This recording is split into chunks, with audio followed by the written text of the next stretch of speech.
All right, we're here to deal with a design issue. Got a bedroom and a bathroom upstairs here. And this is the bonus room that was originally here. Obviously, it's difficult to cool these. That's the challenge. Okay, normally that's the challenge. We got a further challenge in this house. The homeowners have taken the attic space here and built another bonus room, playroom for the kids up here. And it is not even almost going to work. So we have one vent back there. That's a 6. Okay. We have one vent over here that is a 6.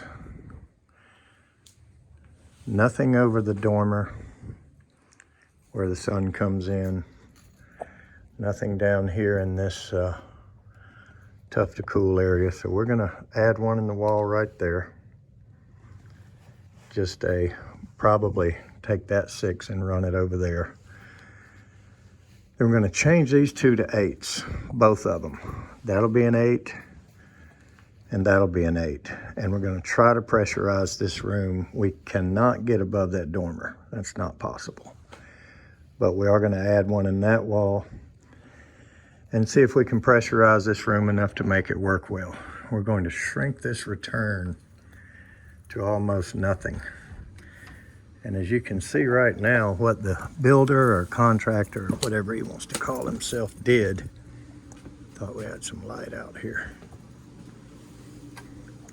Anyway, what he did was took an existing system here that probably was okay for everything it did over there. One trunk fed everything. So all they did was scabbed off of it and added the vents out here. This has a 14-inch return. And it's the only return. So for this contractor, builder, whatever he wants to call himself, to design or hire or do or whatever he did for heating and air in this addition, just outrageously silly. So to take a step back and look at what we have here. Okay, in this difficult to cool room anyway, we have 2 6s for supplies and a 14 for a return in the same room. So I gotta imagine that this door probably sucks out of your hand.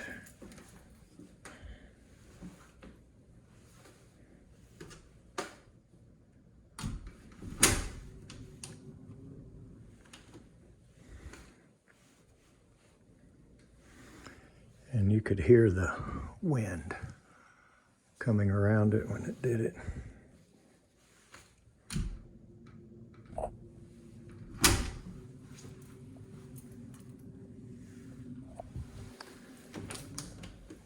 So I don't know if the camera can hear that noise or not, but we're taking a 14-inch duct out of this room and only putting 2 6s in it. So, man, that's nuts.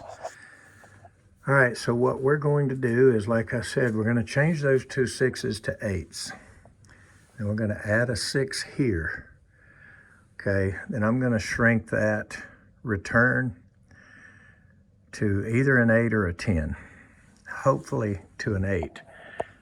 But that largely depends on how big of a return I can get out here. So right up here where this supply is, I want to change that to a 20 by 20 or maybe even a 20 by 25. And if I can achieve that, then I'll shrink that return over there to almost nothing. Then we'll greatly pressurize this room. And I don't know if we need to shave the bottom of this door or what, but we should be able to close it.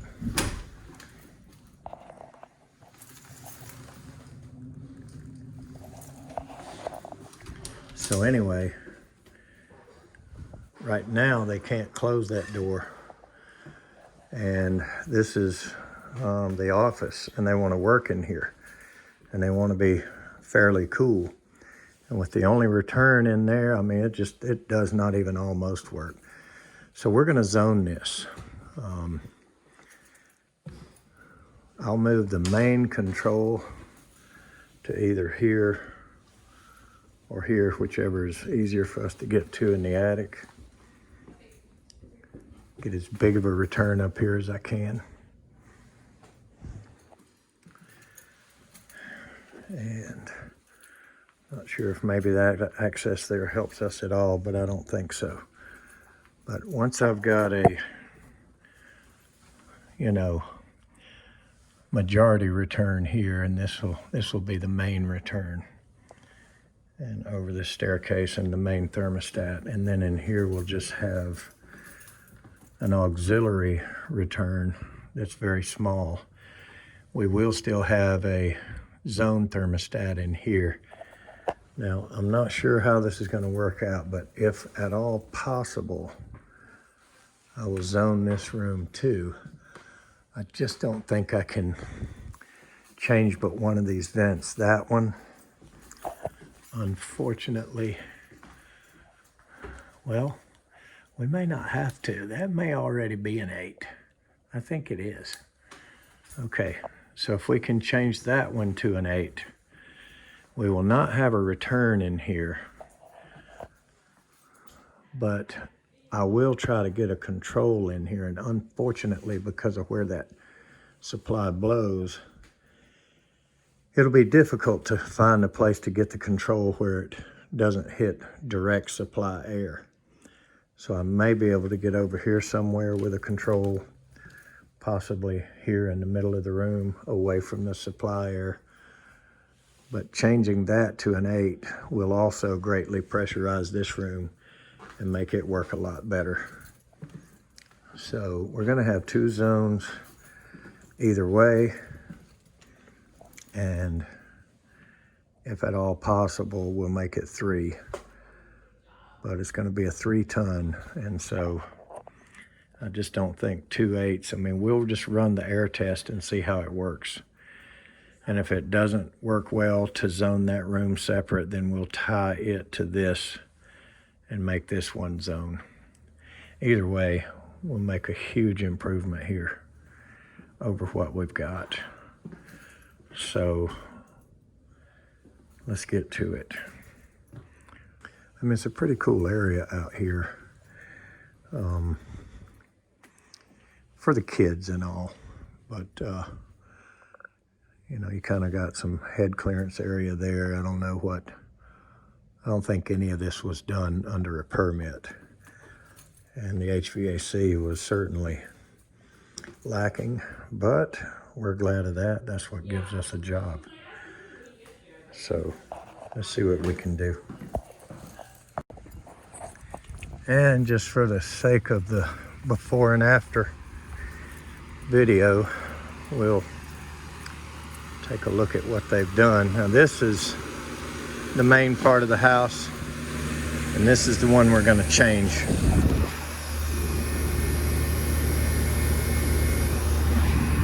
So it does have a 3/4 line, so it'll be fine. We're going to put a 3-ton right there. Going to leave this alone for now, and give it our best attempt at that zoning that you looked at. So tomorrow afternoon about this time, I should be able to get some more footage, and things should be starting to look different. This is a pretty nice neighborhood. We've done some work over on some of the other streets, but have not worked down in this cul-de-sac yet.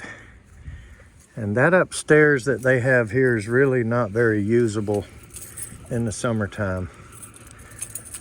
So let's see if we can change that. Okay, so we ended up adding our 8 to this room up here in the ceiling where it didn't look quite so bad. We changed that to that one might have already been an 8. Yeah, that one we didn't have to change. Unfortunately, there's no accessing this one, and it's remained a 6. But we got the zones up and working.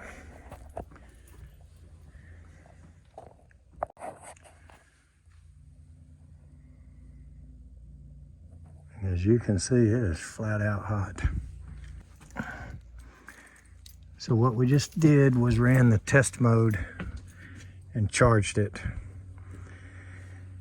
We shrunk this return down to a 10, and we cut the hole a little shy as well, so that's probably more like a 9, 8.5 to a 9. Here's the 14 that did go there. We ran that around and up through that tight place that we looked at. Goes into that ceiling over there. This is the 6 that was deep in the big playroom, and this runs to a 1088Y and feeds those 2 8s in this playroom. Then zone 1 is everything off of it is on that 14. So there's our zone panel, static inducer. Everything's mounted pretty nice. We kept their pan. Their pan was actually nicer than ours, so there was no reason not to keep it. The drain stuff comes off the back here, and I'm pretty happy with it. Looks pretty good. We're about to turn it on now and test the zones and make sure they are independent and selected properly. Make sure zone 1 runs only zone 1 and zone 2 runs this one. So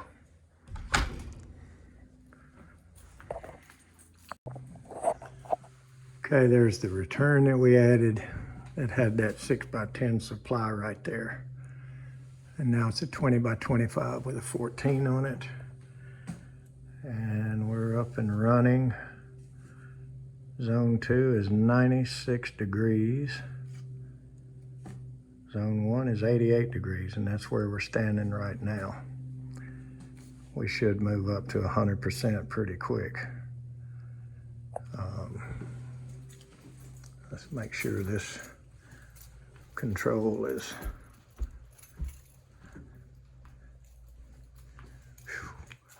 97 degrees. Yep. So it's on zone 2. 92 degrees outside, 72 degrees set point, 97 in cooling. I have not heard it start yet. Oh yeah, it's running. Pretty good volume coming out of there. The installer had the idea of going up here instead of in this sidewall. So I don't know what I was thinking. I was just thinking access because I had seen it, but, and boy, she's pumping too, that 8 right there. And that's good. This other side is stronger. So, unfortunately, I didn't get what I wanted back here, and it's just a 6. But she's throwing air.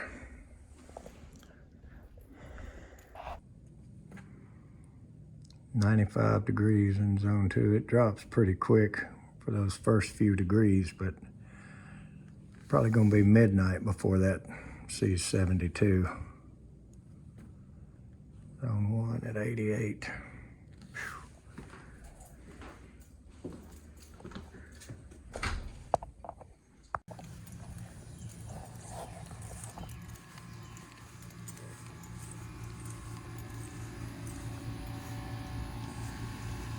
Nice and quiet.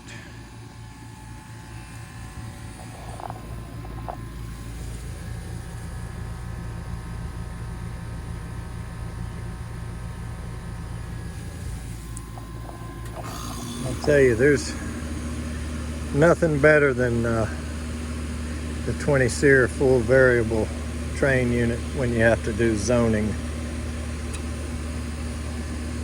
Nothing better. Quiet as a mouse. The people are happy, I'm happy.